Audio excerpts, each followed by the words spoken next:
Breaking news చూస్తున్నాము. గులాబీ పార్టీలో ఇప్పుడు మహిళా అధ్యక్షురాలి పదవి చర్చనీయాంశంగా మారింది. గులాబీ పార్టీలో మహిళా అధ్యక్షురాలి పదవికి అర్హులే లేరా అన్న చర్చ జరుగుతోంది. 2.5 ఏళ్లుగా రాష్ట్ర మహిళా అధ్యక్షురాలి పదవి ఖాళీగా ఉంది. అసెంబ్లీ ఎన్నికలకు ముందు మహిళా అధ్యక్షురాలిగా ఉన్న గుండు సుధారాణి రాజీనామా చేశారు. అప్పటి నుంచి మహిళా అధ్యక్షురాలి పోస్టు ఖాళీగా ఉంది. దీంతో మహిళల విషయంలో బీఆర్ఎస్ అధిష్టానం నిర్లక్ష్యంగా వ్యవహరిస్తుందా? కీలక అంశాల్లో మహిళలకు పార్టీలో ప్రాధాన్యత లేదా? ఉద్యమం నుంచి పార్టీ కోసం పోరాడిన మహిళా నేతలు ఉన్నా పట్టింపే లేదా అన్న చర్చ నడుస్తోంది. ప్రస్తుతం పార్టీ తరపున 3 మహిళా ఎమ్మెల్యేలు, 1 మహిళా ఎమ్మెల్సీ ఉన్నారు. మహిళా అధ్యక్షురాలు పోస్టు కోసం ఎంతమంది ఆసక్తిగా ఎదురుచూస్తున్నా అధిష్టానం ఎందుకు నిర్ణయం తీసుకోవడం లేదని ప్రశ్నార్థకంగా మారింది. పార్టీ సభ్యత్వ కార్యక్రమం నుంచి కమిటీల ఏర్పాటు, అధ్యక్ష ఎన్నికలు అన్నీ కూడా వాయిదా పడ్డాయి.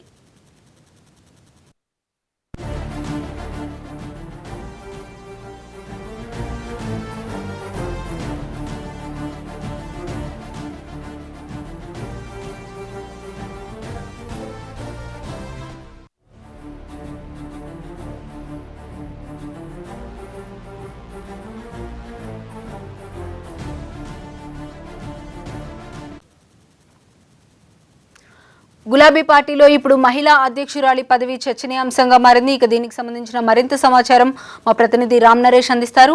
రామ్ నరేష్, చెప్పండి. గులాబీ పార్టీలో చాలా మంది మహిళలు ఉన్నారు. వాళ్ళల్లో మహిళా అధ్యక్షురాలి పదవికి అర్హులైన వాళ్ళే కనిపించడం లేదంటారా? ఎందుకు ఇప్పటి వరకు ఇన్ని రోజుల నుంచి ఆ పదవిని ఖాళీగా ఉంచారంటారు? ప్రధానంగా చూసుకుంటే బీఆర్ఎస్ పార్టీలో మహిళా అధ్యక్షురాలు పోస్ట్ అనేది దాదాపు 2.5 ఏళ్లుగా ఖాళీగా ఉంది. ఏదైతే అసెంబ్లీ ఎన్నికలు 2023 అసెంబ్లీ ఎన్నికలకు ముందు పనిచేసిన గుండు సుధారాన్ని రాజీనామా చేసిన తర్వాత ఆ పోస్టు అప్పటి నుంచి కూడా ఖాళీగా ఉంది. మహిళా అధ్యక్షురాలు పదవి భర్తీ చేస్తారని చెప్పేసి ఎప్పటికప్పుడు మహిళా నేతలంతా కూడా ఎదురు చూసినప్పుడు కూడా పార్టీ ఆ విషయంలో కొంత నిర్లక్ష్యంగానే వ్యవహరిస్తుందని చెప్పవచ్చు. ఎందుకంటే ఇంతవరకు కూడా మహిళా అధ్యక్షురాలు అంటే కీలకంగా ఉన్న రాష్ట్ర మహిళా అధ్యక్షురాలు పోస్టు ప్రతిపక్ష పార్టీకి చాలా కీలకంగా ఉంటుంది. అయినప్పటికీ కూడా ఆ పోస్టును భర్తీ చేయకుండా అట్లాగే కొనసాగిస్తున్న పరిస్థితి ఉంది. ప్రస్తుతం పార్టీలో 3 ఎమ్మెల్యేలు ఉన్నారు, అదేవిధంగా ఎమ్మెల్సీ ఉన్నారు.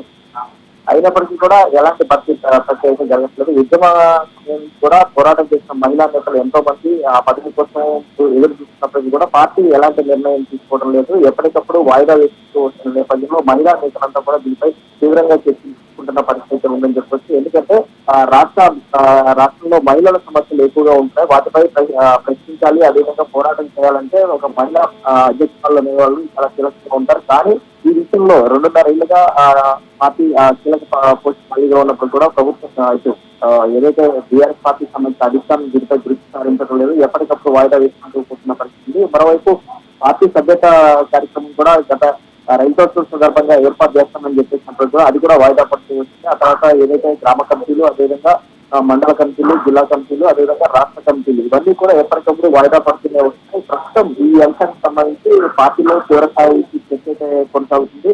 మరొక 2 రోజులు అంటే మార్చి 8వ తేదీన మహిళా దినోత్సవం. ఈ మహిళా దినోత్సవం కూడా ఈ కార్యక్రమాలు నిర్వహించాలంటే ఏదైతే పార్టీలో ఉన్న కొంతమంది మహిళలు ఎవరైతే ఉన్నారో వాళ్ళ ఆధ్వర్యంలోనే కార్యక్రమాలు నిర్వహిస్తారు. అదే మహిళా అధ్యక్షురాలతో ఆమె పూర్తి స్థాయిలో కార్యక్రమాలు నిర్వహించే అవకాశం ఉంటుందంటూ కూడా పార్టీలోని మహిళా నేతలంతా కూడా చర్చించుతున్నారు. ఈ అంశంపై కేసీఆర్ ఎందుకు దృష్టి సారించట్లేదు, అదేవిధంగా పార్టీ వర్తించేటువంటి ఈ విషయంపై ఎందుకు దృష్టి సారించట్లేదంటూ కూడా మహిళా నేతలు చర్చించుకుంటున్న పరిస్థితి ఉంది. ఉద్యమం నుంచి కూడా ఎంతో మంది మహిళలు పోరాటంలో పాల్గొన్నారు. వాళ్ళంతా కూడా ఈ మహిళా పోస్టు ఏదైతే రాష్ట్ర మహిళా అధ్యక్షురాల పోస్ట్ ఏదైతే ఉందో ఆ పోస్టు తమకు కావాలని చెప్పేసి కోరుతున్నారు. అయినప్పటికీ కూడా పార్టీ అధిష్టానం ఈ విషయంలో కొంత నిర్లక్ష్యంగా వ్యవహరిస్తూ ఎవరిని కూడా మహిళా అధ్యక్షురాల పేరు ఖరారు చేయకుండా అట్లనే కొనసాగిస్తున్న పరిస్థితి. గతంలో కవిత ఉన్నప్పుడు ఆలోచిస్తారని చెప్పేసి అనుకున్నారు, కానీ ఆమె కూడా ఇవ్వలేదు. ఇప్పుడు ఆమె కూడా పార్టీని ప్రశ్న చేసిన తర్వాత ఇప్పుడు మహిళా అధ్యక్షురాల పోస్ట్ అయితే ఎవరికి ఇవ్వకుండా అట్లానే కొనసాగిస్తారు.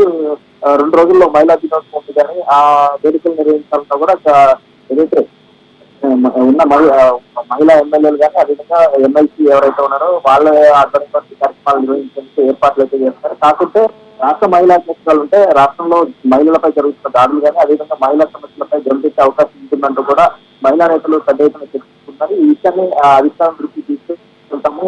ఇప్పటికైనా స్పందించి త్వరలో రాష్ట్ర మహిళా అధ్యక్షురాలు పోస్టును భర్తీ చేయాలంటూ కూడా వాళ్ళు డిమాండ్ చేసిన పరిస్థితి ఉందని చెప్పొచ్చు. Right, thank you Ram Naresh. Thank you Ram Naresh.